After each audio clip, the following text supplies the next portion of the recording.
gravar aqui. E aí, como vão? Tudo tranquilo com vocês?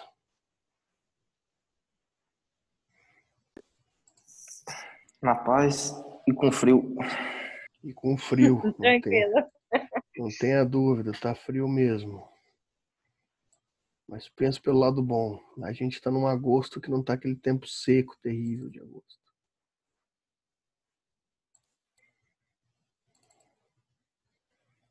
Conseguiram dar uma lidinha em alguma coisa semana passada?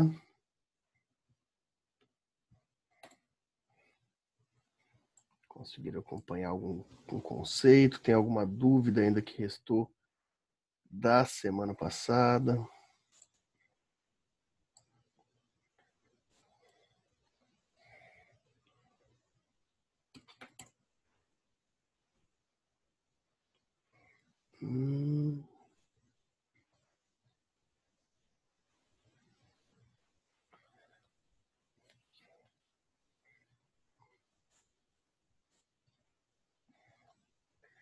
Transliterar.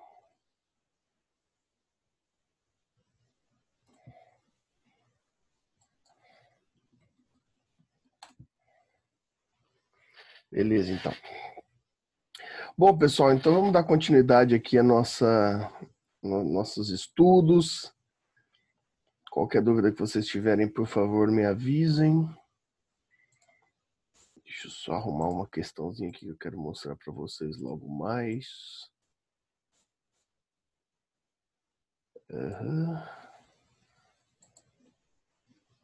Certo, é aqui que eu quero deixar reservado.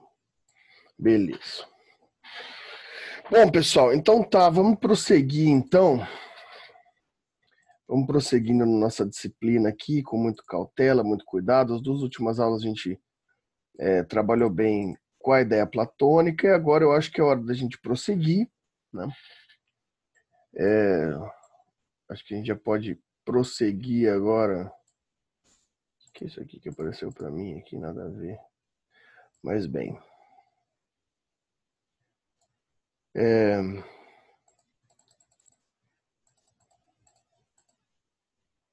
Que loucura, tá aparecendo todas as matérias para mim aqui. Mas beleza. Pessoal, vamos prosseguir então com os nossos estudos. Hoje a gente vai já passar um pouco mais para o modelo aristotélico, tá? Então, por isso que eu perguntei para vocês se vocês têm dúvidas, algumas questões assim, porque é importante para a gente nesse momento que a gente vai passar agora, né, para o próximo autor. Clotilde está presente, Everton está presente, Galiane está presente, o Matheus está presente, Renato e Rodrigo estão presentes. Beleza. Então tá. Pessoal, a gente vai ter, provavelmente vou tentar dividir em duas partes nessa aula e na próxima, para a gente falar com calma do modelo aristotélico de justiça, tá? Para a gente ter bastante compreensão, com cuidado dessa disciplina, porque a gente vai ter um rompimento ainda que no pensamento grego, a gente vai ter um rompimento desses dois autores, né? Para a gente poder se atualizar aqui. Nosso estudo aristotélico vai se concentrar numa obra de Aristóteles da mais clássica possível, que é o Ética Nicômaco, especialmente no livro 5º, tá? Da Ética Nicômaco, que já está no AVA de vocês, já coloquei lá. Vocês podem pegar lá no AVA de vocês, ou se não, se preferirem, eu posso mandar aqui também para vocês no grupo de vocês, se vocês já quiserem abrir aí enquanto estão vendo a aula. Mandei para vocês no grupo também já está no AVA, tá? Então fiquem aí à vontade. Bem, pessoal, então, principalmente no livro 5º, tá? A gente vai se concentrar aqui. E vejam, o que a gente veio discutindo nas 2 últimas aulas a respeito do ponto de vista platônico, né? Aqui a gente vai ter um rompimento. Primeiro a gente tem que ter uma ideia que sim, a gente vai estar trabalhando ainda no mesmo paradigma, tá? De pensamento grego, então vão ter certas convergências, então a gente não pode dizer que é um rompimento completo.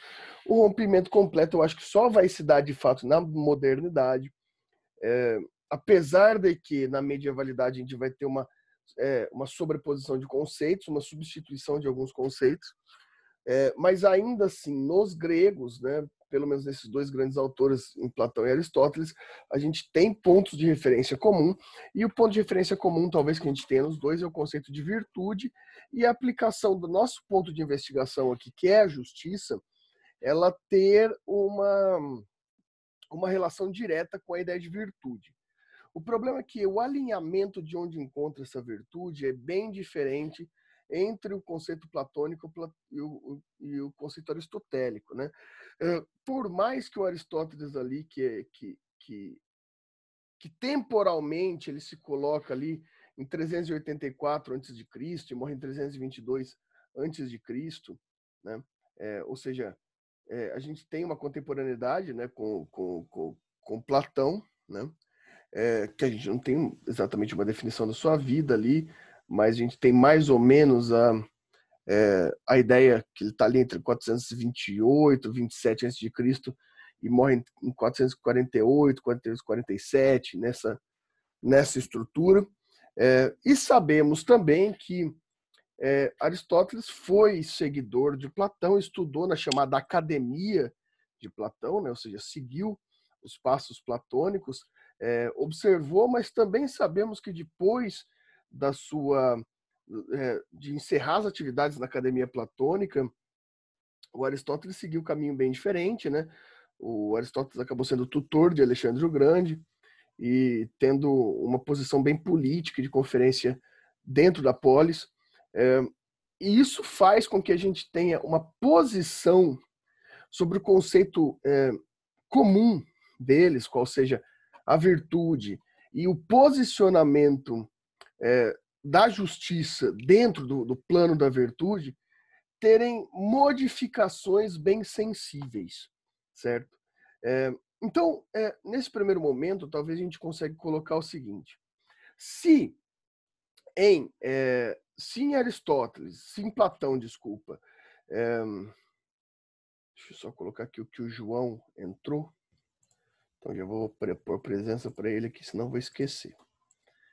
Se em Platão a gente tinha toda aquela ideia metafísica e etérea sobre a localização da virtude no conceito de uma experimentação, como que a gente pode dizer, uma experimentação da inteligência, da alma, né? Que eu acho que é um conceito importante que a gente discutiu nas últimas aulas, ou seja, o plano da virtude, logo, o plano da justiça, ele só é acessível por meio da alma, não é acessível por meio terreno, porém, é um conceito inato, né? É um conceito natural ao sujeito, porque a alma do sujeito é natural ao seu corpo, por mais que ela esteja limitada ao plano terreno, ao seu corpo, essa alma, essa inteligência, ela é inata à humanidade. E o conceito etéreo de justiça, o conceito perfeito de justiça, ou seja, justiça como virtude, já está presente na alma, ou seja, a gente consegue seguir pelo acesso da alma, pelo acesso da inteligência e chegar, sim, a um conceito de justiça, ou seja, a justiça é inata, é natural à humanidade, né? Bem, isso foi o que a gente trabalhou nas últimas aulas, correto? A partir desse conceito, a gente talvez pode esperar que vai ser o mesmo sentido que o Aristóteles vai acabar seguindo por estar presente na Academia Platônica e ser um conceito central da Academia Platônica. Porém, o rompimento aristotélico é muito grande quanto ao posicionamento da virtude, né? Então, se a gente está lidando com Aristóteles, tá? O plano, né? O plano da virtude que, igualmente como em Platão, então, assim como em Platão é o local da justiça, né? A justiça também se encontra como um elemento da virtude, então a gente tem isso em comum, tá? Só que o plano da virtude, onde se encontra a virtude, como se categoriza essa virtude, tá? Ela se apresenta em Platão, como em Aristóteles, como um conceito que a gente pode categorizar aqui no grego. É difícil até fazer a combinação aqui. Né? Sobre esse conceito grego aqui, que a gente pode transliterá-lo como telos. Tá? A gente pode transliterar esse conceito como telos. Meus caros, vejam, se a gente está tratando aqui desse telos, né? Telos do quê? Né? Então, vejam, se aqui em Platão essa virtude, né? Essa ideia da virtude, virtude é uma palavra complicada, né, meus caros? Virtude, em grego, essa palavra virtude, ela vai ser colocada da seguinte forma, né? No grego, ela vai estar escrita dessa forma aqui. O lapisinho difícil de fazer com o mouse, hein?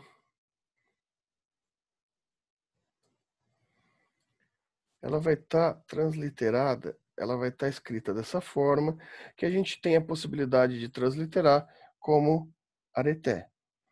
Né? Como areté. Essa virtude, essa areté, ela tem uma ligação muito grande aqui com esse plano, né, com esse plano daquilo que é bom, daquilo que é estético, belo, bom e justo. Ou seja, essa areté, essa virtude, ela é justamente a expressão, né? A virtude é a expressão do bom, do belo e do justo, desses três conceitos aqui, né? Vou até colocar para vocês aqui, que são três conceitos extremamente importantes para essa discussão que a gente está tendo, porque são três conceitos que se ligam, né? O bom, o belo e o justo. Né? Aqui a gente tem uma localização bem expressiva dessa areté, né? do que exatamente a gente está falando aqui. E quando a gente está tentando buscar o plano dessa virtude, o plano da areté, a gente está tentando buscar, então, onde que a gente encontra esse elemento do bom, do belo e do justo. Né? Como a gente falou, em Platão, né, no Platão, esse elemento da areté, ele está presente naquilo que a gente chamou de, né, alma. Mas que, para a gente não confundir com o nosso conceito de alma, o conceito ocidental de alma, eu tentei traduzir de uma forma como inteligência. Né? A inteligência. Bem, nesse ponto, então, no Platão, então a gente conseguiu ter uma noção que que a areté, que a virtude, ela é inata, né? Ela é natural. Por quê? Porque tudo pode ser alcançado pela inteligência. O grande problema do alcance pela alma, né? O que impede o alcance total da alma é justamente o terreno ou o corpo, certo? Diferente disso, ou em oposição a isso, né? Em oposição a isso, a gente vai ter o conceito, então, o conceito, a oposição a isso, vai estar em Aristóteles, em que não existe aqui em Aristóteles a perspectiva de uma justiça, ou seja, uma areté, da potência da justiça, ser inata, ser natural, ou seja, estar no plano da alma, ou seja, poder ser acessada por qualquer um, só a partir dessa racionalidade, só a partir desse plano racional.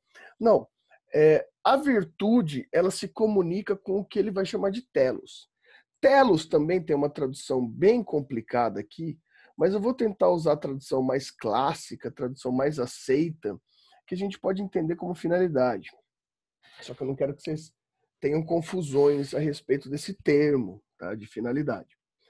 Basicamente, meus caros, o que eu quero dizer aqui, que o plano da areté, o plano da virtude em Platão, em Aristóteles, desculpe, diferente do plano de Platão, que está intimamente ligado com a naturalidade da alma, ou seja, da inteligência, Aristóteles está colocando essa estrutura, né, essa estrutura em uma finalidade, ou seja, a virtude se encontra no plano do fenômeno, a virtude se encontra no plano real. A virtude, ela se encontra na possibilidade de aprendizagem, na possibilidade de repetição, ou seja, não há naturalidade na virtude da justiça, mas sim há uma possibilidade de ensinamento da virtude. Ou seja, a virtude deve ser desenvolvida na própria vida, né? Há necessidade de um desenvolvimento de acordo, e esse desenvolvimento não vai ser óbvio, ele não vai ser um sistema matemático universal. Ele vai depender justamente da identificação dos objetos, da identificação dos objetos em si. Tá? Vocês estão entendendo o que eu estou falando até aqui?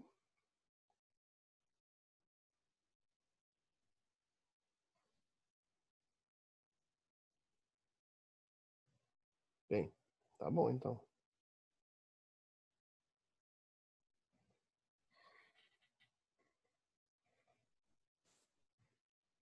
Nada no chat. Ok. Bem, pessoal. Pois bem.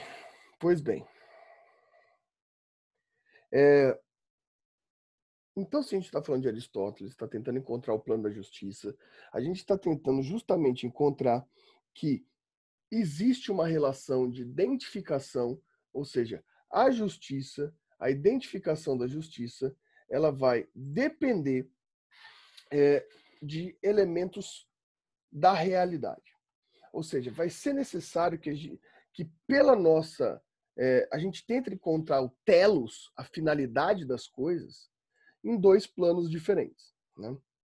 É importante que a gente tente encontrar o telos no plano teórico, ou seja, o que é o plano teórico?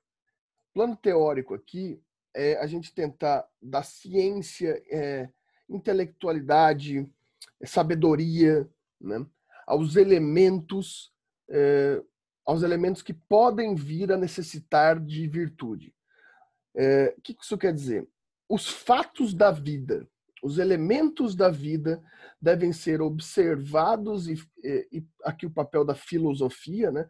E, vamos dizer assim, e desentrelados da estrutura do plano real, ou seja, que eles sejam observados num plano teórico, que a gente possa teorizar seus elementos, dar a eles hipóteses e ir deduzindo o que aquele elemento necessita.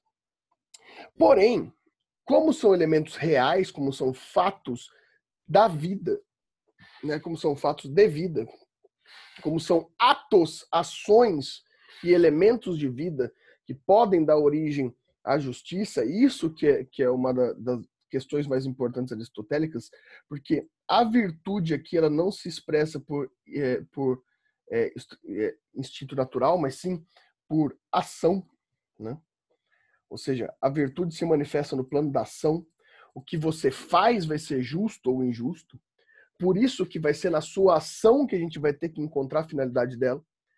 Então, nesse plano de tentar encontrar a finalidade da sua ação, a gente, em um primeiro momento, deve encontrar, né, essa tentar teorizar sobre o elemento do que seria o telos daquela ação, que seria a finalidade daquela ação.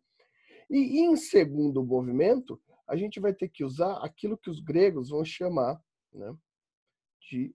Tá feia a letra aqui, tá? Me perdoe. Parece que eu tô escrevendo em grego, né?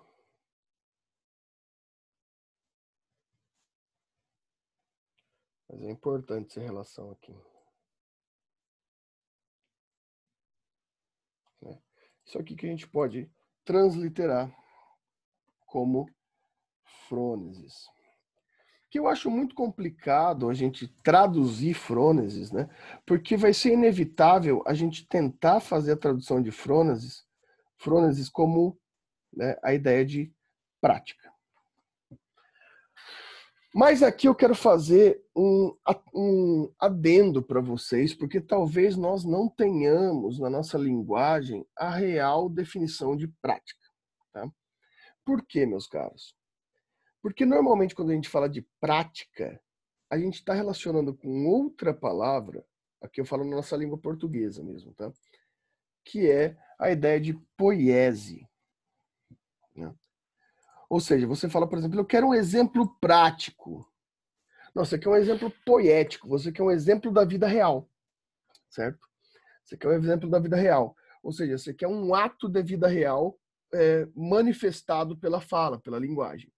Isso é poiese, né? Na verdade, quando você quer aprender alguma coisa na prática, na verdade, você não quer aprender essa coisa na prática, você quer uma experiência, você quer experimentar ela, ou seja, ter uma experiência real, ou seja, você vai ter um elemento de poiese e não de prática. Tá? A prática aqui é a dedução da teoria, que é totalmente abstrata, totalmente filosófica, a uma contemplação de uma possibilidade real. Ou seja, o que seria aqui isso daqui? Seria uma espécie de teorização ainda, é uma espécie de teoria, é uma hipótese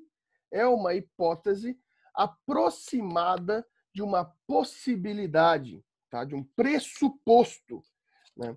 Vocês estão entendendo isso? É mais ou menos como se a gente dissesse que é uma proposição. Né? A prática é uma proposição teórica.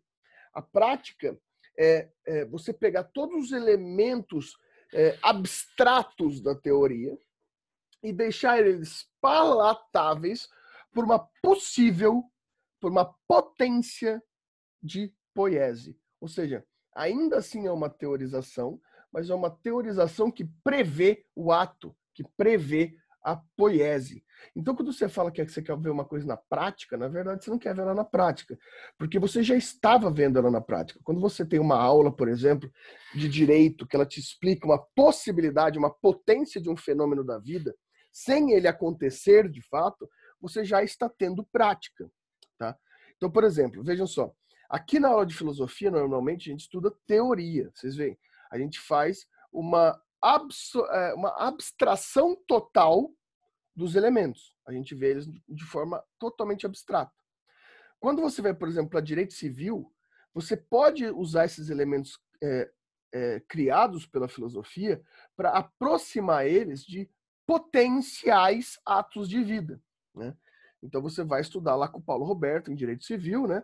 Você vai estudar com ele lá, ou agora com o Marcione, né? Eu acho que vocês têm. Vocês vão pegar essa teoria abstrata, que, por exemplo, tem na sociologia, na filosofia, e vão tentar fazer com que essa teoria encontre lugar apreciável numa possibilidade de ato de vida. Ainda assim, é estrutura teórica, mas é uma estrutura teórica propositiva, em potência de fato. Quando aquele fato acontece realmente, quando é um fato experimentável, daí ele não é prático, ele é poético. Né? Então, isso é importante eu falar para vocês, para que a gente normalmente tem essa confusão, que prático é um ato de vida, um ato de fato. Não, o ato, a experiência, aquele fato experimentável, né? Aquele elemento, né, que a gente pode apreciar, né, ele é poético. A proposição hipotética de uma teoria, a hipótese aplicável em potência de acontecer de uma teoria é prática. E é isso que o grego está tentando chamar de frônesis. Né? É isso que a estrutura grega está tentando chamar de frônesis. Por isso que eu tenho bastante cuidado quando a gente vai falar de frônesis, de traduzir como prática, porque a gente tem um vício linguístico muito comum, né, de relacionar a ideia da prática com a ideia da poiese, na verdade, né? Quando, na verdade, a prática é só uma dedução hipotética da teoria. O ato, de fato, é poético. Vocês estão entendendo isso? Conseguem entender? Estou indo muito rápido. Não, professor, tá dando para entender sim. Obrigado. Ô, professor, Diga. então, no caso, o teórico e o prático ali do telos, eles não são opostos, eles são meio que complementares. Perfeito, perfeito. O prático é uma dedução da teoria, né? E você percebe que, de fato, a poiese pode se separar do teórico e prático, porque ela vai existir como um ato de vida, independentemente da teorização ou da potência de existência dele. Mas o teórico e o prático, né, o teórico e o frônesis aqui, eles estão intimamente ligados. A frônesis existe a partir da dedução do teórico, né? A partir da dedução hipotética de uma inteligência, de um saber, de uma ciência. Daí você consegue fazer uma dedução possível da frônesis, da prática. Então, de fato, teoria e prática são dois elementos unidos, dependentes. A poiese não. A poiese é um elemento independente. Entendi, obrigado. Imagina. Tanto, pessoal, que vejam só, vou mudar de página aqui. Pode mudar de página, vocês já anotaram, qualquer coisa, depois vocês pedem para eu voltar, que eu volto nessa página. Pode sim, já anotei. Beleza. Tanto que, quando o Aristóteles vai falar para a gente desses elementos da frônesis, né, ele vai deduzir esses elementos em duas proposições. Essas duas proposições vai ser o elemento da prudência, isso para formar um telos de virtude, né? Da prudência e da moderação. Né? Então, a prática da virtude, ela não é um ato determinado. Ela não é um ato determinado. A frônesis da virtude é uma dedução do que a gente pode considerar teoricamente bom, que são as possibilidades de prudência e moderação. Vocês veem que isso aqui ainda são conceitos, não são realidades, são só conceitos, né? Só que esses conceitos derivam de uma teorização da virtude. Essa teorização da virtude é ela ser boa, justa e bela, né? Estético, justo e bom. A partir dessa teorização criada pela ciência, pela sabedoria, pela inteligência de bom, justo e belo, a possibilidade hipotética de potência de um ato, de uma poiesis virtuosa, né, é encontrar o significado do ato na prudência e na moderação. Então vejam só que interessante, aqui o Aristóteles já está mudando completamente o sentido do que está lá no Platão sobre virtude. Então, primeiramente, no Aristóteles a gente já sabe que totalmente oposto, ele não está na essência humana, ele não está na natureza humana, mas a virtude está na busca do telos, pela teorização, ou seja, pela busca de finalidade no ato prudente e moderado, né? Ou seja, aqui o Aristóteles está tentando colocar para a gente que entre dois pontos existe um meio, né? Existe um meio termo, né? Ou ainda uma medida justa, né? uma justa medida. Entre esses dois pontos, que a gente pode qualificá-los, esses dois pontos. Ih, travou meu negócio aqui. Deixa eu fechar e abrir de novo.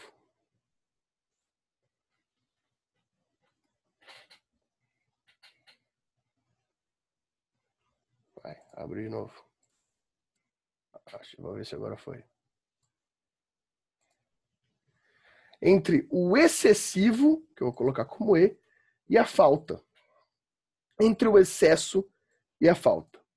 Por quê?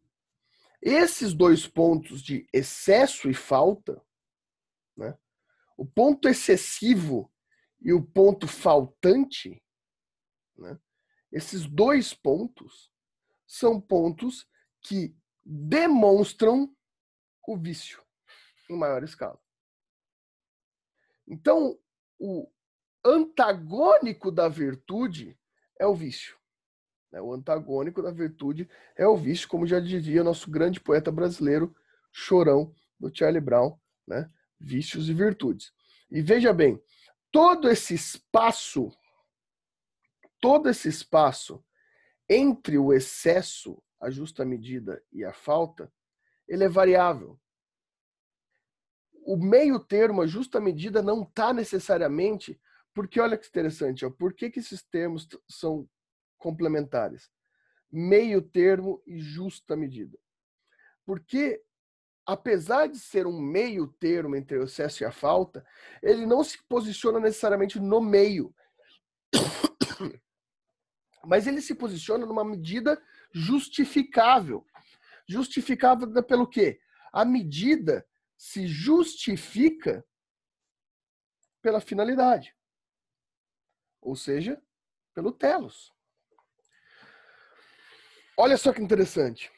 A teoria apresentada aqui é que a gente tem um telos, uma finalidade a todo ato de vida, a uma finalidade a toda questão de vida, a toda ação, que existe uma potência de ser virtuosa, mas existe uma maior parte potencial dela ser viciosa, que são os elementos entre o excesso e entre a falta. Né? Então, onde está a teoria, né? Onde está a teoria da virtude? No encontrar a finalidade, no encontrar o telos da ação, que se encontra onde? Numa medida justificada entre o excesso e a falta.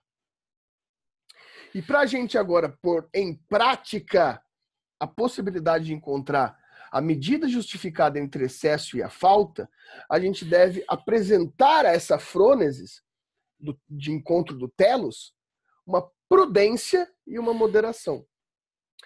O que o Aristóteles está apresentando para a gente como prudência e moderação para encontrar a justa medida de uma finalidade?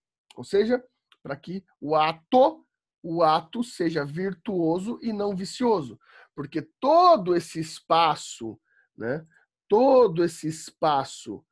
entre o extremo excesso e a extrema falta são espaços viciosos, com exceção de um pequeno espaço justo, né? De um pequeno espaço, de uma medida justa, que é justamente onde mora o telos da ação.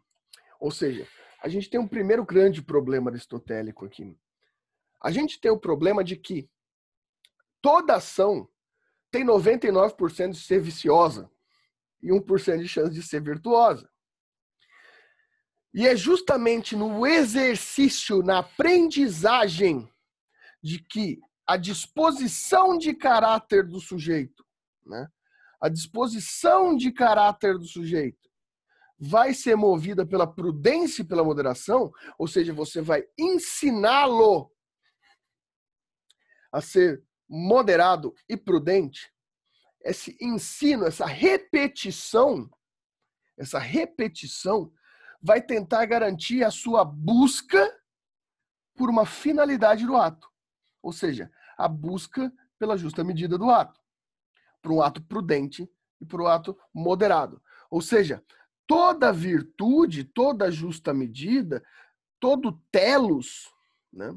Todo telos se liga, né? Deixa eu fiz a flechinha errada aqui. Todo telos se liga a um conceito que ele vai chamar de temperança.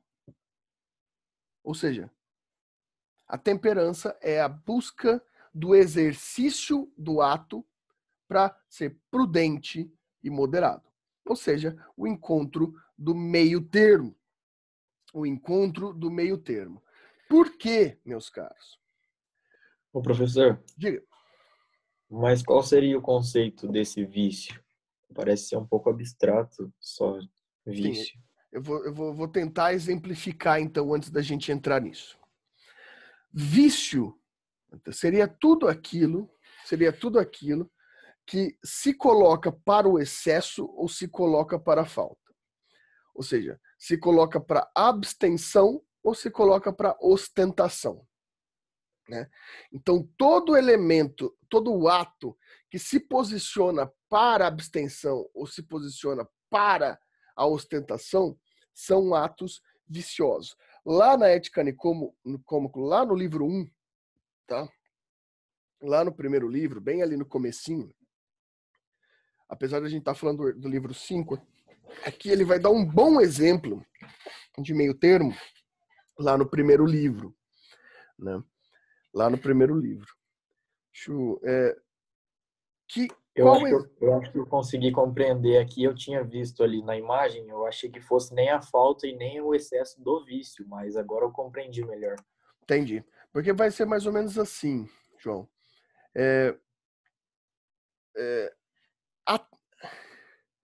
Vejam, todo ato é simplesmente diferente do Platão, que o ato vai ser um ato que ele é por essência virtuoso. No Platão, todo ato é apenas ato, né? É apenas ato.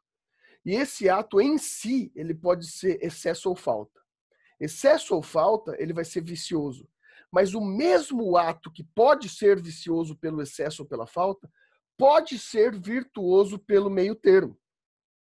Né? Então, vejam. Eu vou abrir para vocês aqui, eu encontrei já aqui no livro 1, um belo exemplo que o Platão dá. Eu já traduzo esse exemplo para vocês. Deixa eu abrir aqui para vocês verem aqui. Tá? Esse é um exemplo, está na página 35 do PDF. Tá? Então vejam só, aqui ele fala, como isso vem a suceder? Ele está falando um pouco de meio termo, né? Já o explicamos atrás. Mas a seguinte consideração da natureza específica da virtude lançará nova luz sobre o assunto. Em tudo que é contínuo e divisível, pode se tornar mais, menos ou uma quantidade igual. E isso quer em termos da própria coisa, quer relativamente a nós. E o igual é um meio termo entre o excesso e a falta. Por meio termo no objeto, entendo aquilo que é equidistante de ambos os extremos. E é um só e o mesmo para todos os homens. E por meio termo relativamente a nós, e agora sim, porque vocês estão entendendo essa primeira parte. Por meio termo não relativo a nós, ou seja, por meio termo matemático, a gente tem um exato meio, né? A equidistância entre dois extremos. Agora, por meio termo relativo a nós, ou seja, relativo aos nossos atos, a nossa busca de virtude, o que não é nem demasiado e nem demasiadamente pouco. E este não é um só e o mesmo para todos. Daí veja o exemplo que ele dá. Por exemplo, se 10 é demais e 2 é pouco, 6 é o meio termo, considerando em função do objeto, porque excede e é excedido por uma quantidade igual. Esse número é intermediário de acordo com uma proporção aritmética. Mas o meio termo relativamente a nós não deve ser considerado assim. Vejam esse exemplo. Se 10 libras é demais para uma determinada pessoa comer e 2 libras é demasiadamente pouco, não se segue daí que o treinador prescreverá 6 libras, porque isso também é talvez demasiado para a pessoa que deve comê-lo, ou demasiadamente pouco para Milo e demasiado para o atleta principiante. O mesmo se aplica à corrida e à luta. Assim, um mestre em qualquer arte evita o excesso e a falta, buscando o meio termo e escolhendo. O meio termo não no objeto, mas relativamente a nós. Meus caros, olha que interessante isso daqui. O Aristóteles está dando para a gente nesse livro 1 aqui um exemplo de um atleta, né? Ele está dando o exemplo de Milo aqui, existem várias teorias sobre quem que era Milo, mas vocês sabem que a Grécia tem toda uma apreciação pelo esporte, né? Olimpíadas, né? E a estética é extremamente importante lá, né? Então, olha que exemplo interessante que ele está falando aqui. Matematicamente, se 2 é pouco e 10 é muito, 6 seria justo. Mas relativamente a nós, a nosso ato, né? Ele dá o exemplo do atleta. Se 6 é bom para o Milo, que é um atleta, que é um grande atleta, que é um atleta já experiente, para um atleta principiante, pode ser que 6 seja muito, seja também excessivo. Então, se você tem a mesma quantidade de comida para o atleta já experiente e para o principiante, não necessariamente o principiante vai encontrar a mesma excelência no ato, ou seja, a mesma virtude no ato, que o atleta que já é considerado um atleta experiente. Pensem só, né? Pensem no fisiculturista, pensem no Léo Stronda, né? O cara come 60 vezes por dia frango com batata doce, né? Vai ficar daquele tamanho. Agora, você que está aí, pequenininho, quer ficar igual ele, você vai conseguir comer 65 vezes frango com batata doce? Não, você não vai seguir a mesma medida que a ele serve. Porque para você vai ser excessivo. Para você vai ser excessivo. E ele não pode seguir a sua essencial, porque para ele vai ser falta. A grande questão aqui é essa. Num ato de procura de telos, ou seja, de virtude, você não considera o ato em si. Porque todo o ato pode ser vicioso e virtuoso. Para que o ato não seja vicioso e ele seja virtuoso, ele tem que estar justo entre o excesso e a falta para o indivíduo. Ou seja, é a finalidade do indivíduo, é a finalidade do ato que determina o que é justa medida, o que é o meio termo para aquele sujeito específico.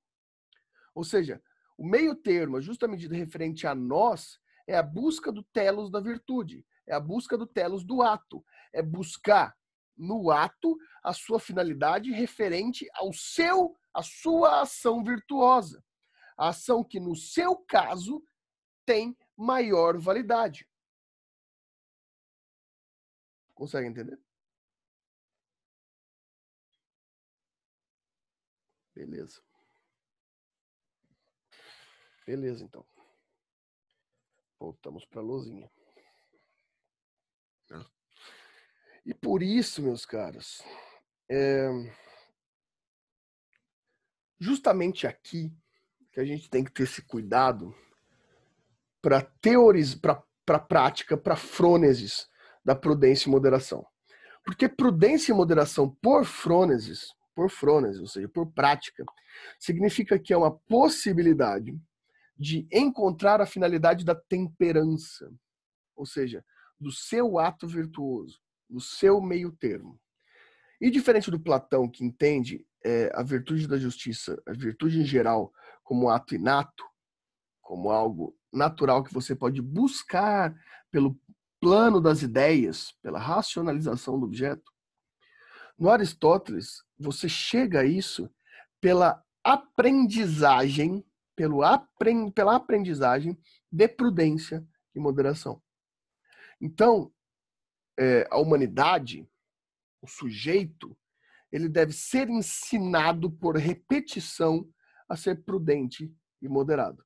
Para que a sua prudência... Por que prudente e moderado? Moderado para ele não ser nem excessivo e nem faltante, nem ostentativo e nem com déficit, né? Ou seja, ele vai buscar a moderação ou seja, ele vai sempre buscar não exagerar, nem faltar com o ato, Mas ele precisa, ou seja, a busca da moderação depende da prudência. Ele tem que ser sempre prudente para tentar identificar que aquele ato não é nem excessivo e nem faltante, né? Ou seja, o ato dele deve ter sempre temperança. E isso só é possível por meio da aprendizagem. Aristóteles responsabiliza a polis pela necessidade de ensinar o cidadão, de ensinar aquele demos, né, de ensinar o sujeito a ser prudente e moderado. Né, a ser prudente e moderado. Encontrando, assim, o meio termo. Dúvidas até aqui? Agora deu para compreender um pouco melhor. Beleza.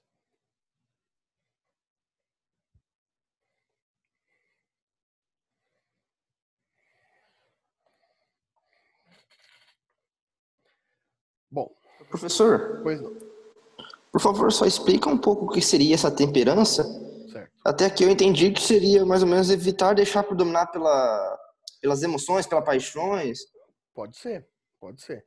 Emoções e paixões, mas veja só, Matheus, a emoção e a paixão são atos, correto? A emoção e a paixão, elas tendem a ser viciosas. Mas se usadas com temperança, ela também pode ser virtuosa. Ou seja, a temperança vai ser mais ou menos assim. Veja.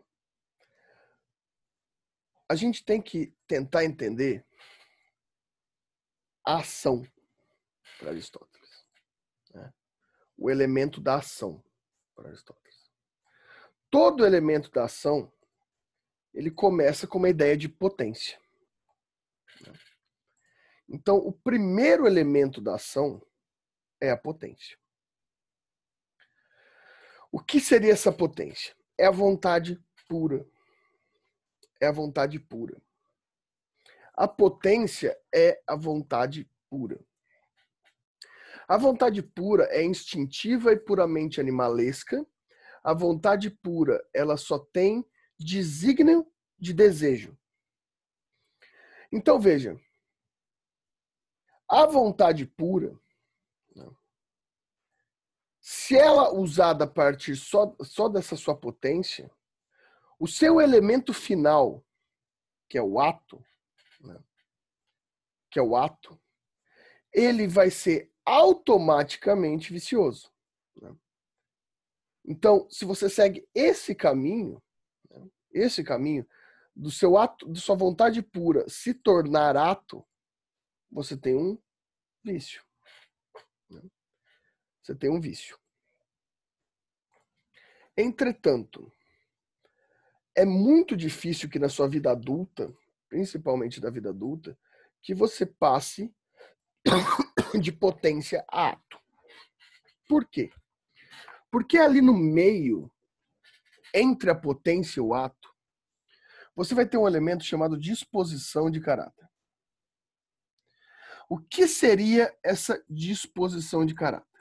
Disposição de caráter é aquele elemento, é aquele seu, vamos dizer assim, aquele seu freio moral, que filtra a sua potência, para que ela chegue num ato, né, temperado, que ela chegue num ato que tenha temperança. Ou seja, ele chegue num ato que não expresse a sua vontade instintiva pura, mas sim ela expresse uma tentativa de ato justo, de ato temperado. A temperança, ela passa necessariamente por esse ato individual, porém social, interno, porém externo, de conclusões daquilo que você aprende sobre serem atos viáveis ou inviáveis, né? Essa disposição de caráter é basicamente o que a gente vai chamar depois, com Kant, por exemplo, na racionalidade, de juízo de valor. Ou seja, A temperança é um juízo de valor atribuído à sua vontade, para que se torne ato. Essa temperança, essa disposição de agir, não baseado no agir da potência, mas baseado no agir da temperança. Por isso aqui a palavra caráter. Então é um juízo de valor atribuído à sua vontade. Certo? O problema é que a disposição de caráter para Aristóteles, ela não é um elemento natural, é um elemento aprendido, né? É um elemento que você constrói em sua vida social, é um elemento que você constrói no seu convívio da polis. Né? Ou seja, você sempre tenta buscar o telos, a finalidade do seu ato, a partir da sua disposição de caráter, da sua temperança. O problema é que o conteúdo dessa temperança tem que ser munido de frônesis, ou seja, de prudência e moderação, que é um aprendizado. Porque de qualquer jeito você vai ter essa disposição de caráter social, você vai ter esse elemento social de disposição de caráter, tá? Você vai ter esse elemento social. E esse elemento social, ele vai necessariamente te levar, né? Ele vai te levar a uma função de filtro moral, vamos dizer assim, essa não é uma palavra grega, mas a gente pode entender dessa forma, um filtro moral sobre qual seria o ato mais justo a você praticar naquele momento. Não. Ou seja, a temperança depende necessariamente do seu aprendizagem social. Mas a boa temperança que busca o telos, o melhor telos, o telos virtuoso, é aquele que foi alimentado por uma aprendizagem prudente e moderada. Certo?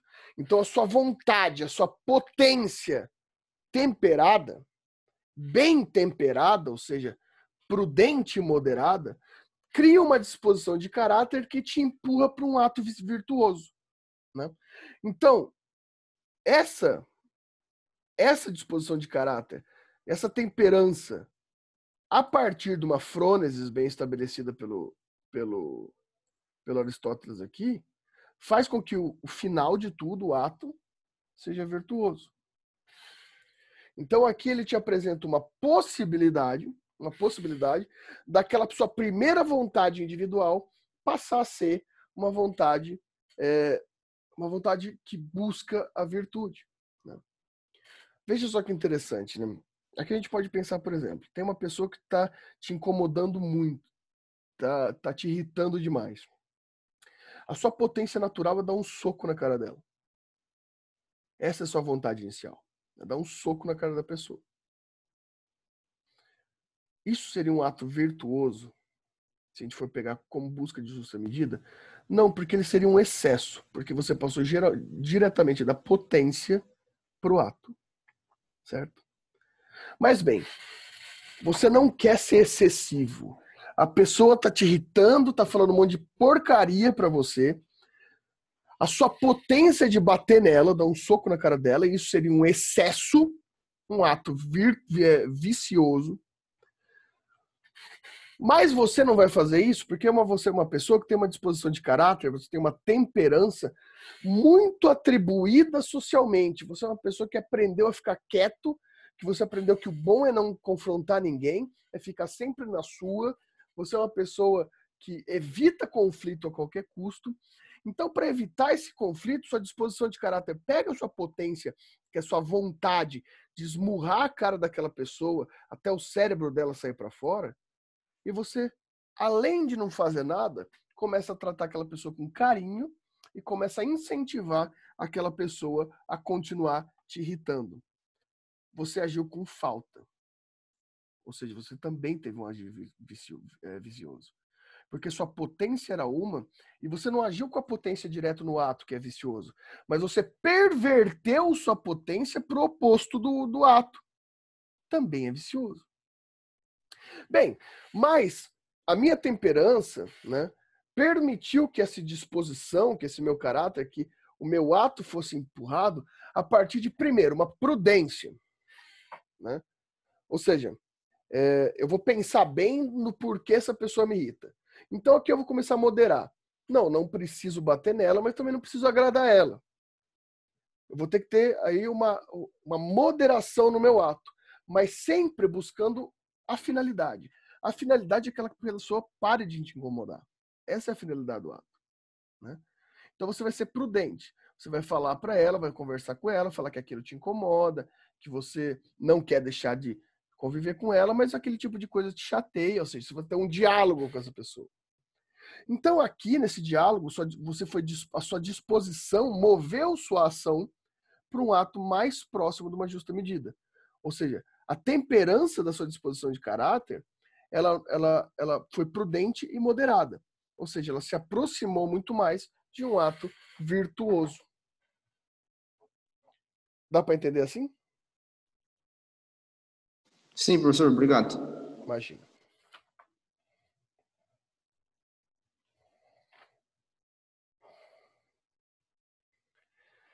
Bem, pessoal, eu acho que como já foi uma hora de aula, eu ia continuar aqui para os elementos da justiça, mas eu acho que eu vou deixar eles para a aula que vem.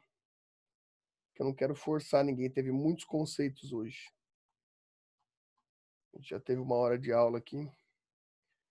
Acho que eu não quero sobrecarregar com vocês. Então façam assim.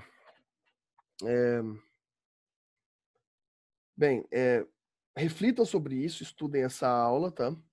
Daqui a pouquinho vai estar no YouTube. Leiam, tentem ler a primeira parte ali do livro 1, é bem interessante esse livro do Ética Nicômaco, e o comecinho ali, a primeira parte do livro 5, né? Que daí a aula que vem, a gente tenta mapear sobre uma virtude específica, sobre um ato que é o ato justo, tá? Então a gente vai mapear os atos de justiça, o que seriam os atos justos para Aristóteles, porque daqui a gente pode fazer um estudo específico sobre a virtude da justiça. Na aula de hoje, então, a gente aprende o que é virtude para Aristóteles, que foi isso que a gente falou aqui. E a aula que vem, a gente fala sobre o que é a virtude da justiça. Pode ser assim? Pode ser. Pode ser, professor. Então, beleza, então. Então, nenhuma dúvida, com uma questão? Então, beleza. Então, semana que vem a gente se encontra de novo. Bom fim de semana para vocês, tudo de bom. A gente se vê semana que vem.